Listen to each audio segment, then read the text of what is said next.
গাউসে পাক মহিউদ্দিন আব্দুল কাদের জিলানী রাহিমাহুল্লাহ তাআলার ওস্তাদ ছিলেন, এই ইলমে মারিফাতের পথের ওস্তাদ ছিলেন আবু সাঈদ আল মাখজুমি রাহিমাহুল্লাহ তাআলা। কোনো একদিন গাউসে পাক রাদিয়াল্লাহু তাআলা আনহু অনেক ক্ষুধার্ত, প্রথম জীবনে কিন্তু না খাইয়া থাকছেন মাসের পর মাস, অনেক ক্ষুধার্ত। এখন ওস্তাদ ওনার কাছে দেখা করতে গেছেন। গাউসে পাক রাহিমাহুল্লাহ তাআলা যাওয়ার পর বলছে, আব্দুল কাদের তুমি একটা কাজ করো, আমি বাসায় যাই, তুমি আমার সাথে আমার বাসায় আসো, তুমি আমার মেহমান। এখন এইটা বলে ওস্তাদ একটু দ্রুত চলে গেছেন।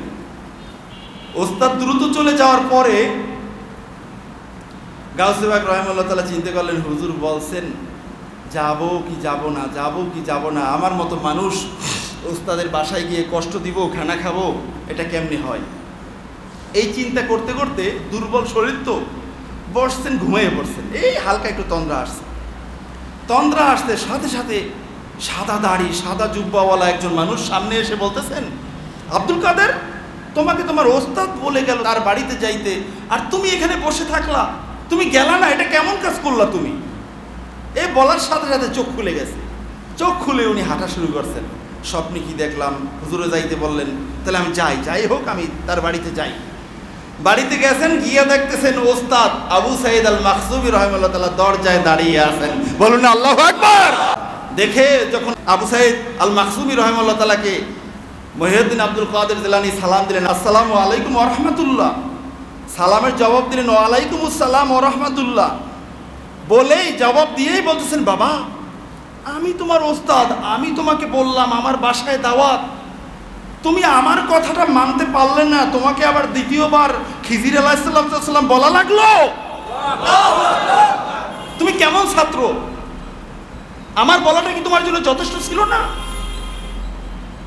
আপনি চিন্তা করেন, উনি বলে চলে গেছে বাসায়, আর এখানে কে বলল, কিভাবে তাকে পৌঁছেছে। অবশ্য আপনার পকেটের মোবাইলটা নিয়ে 1 মিনিট ফোন করে জানাই দিয়েছিল নাকি? কেমনে জানছেন?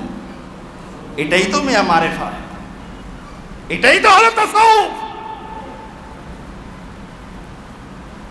হযরত ওমর ফারুক রাদিয়াল্লাহু তাআলা আনহুর ইয়া সারিয়াতাল জাবাল, এই কথা বলে তারাও ওয়াজ করে যারা তাসাউফ মানে না। হাজার মাইল দূরে নেহওয়ান্ত, সেখানে মুসলমানদেরকে আক্রমণ করতে আসছে বিধর্মীরা, অমুসলিমরা খুতবা দিতেছেন। এখানে বসে আমিরুল মুমিনিন সেই শত মাইল দূরের এই দৃশ্য দেখে এখানে বসে বলে ফেলছেন, ইয়া সারিয়াতাল জাবাল, ও সারিয়া পাহাড়ের পিছনে খেয়াল করো, পাহাড়ের পিছনে তোমাদের শত্রু বাহিনী এসে পড়ছে। বলুন আল্লাহু আকবার।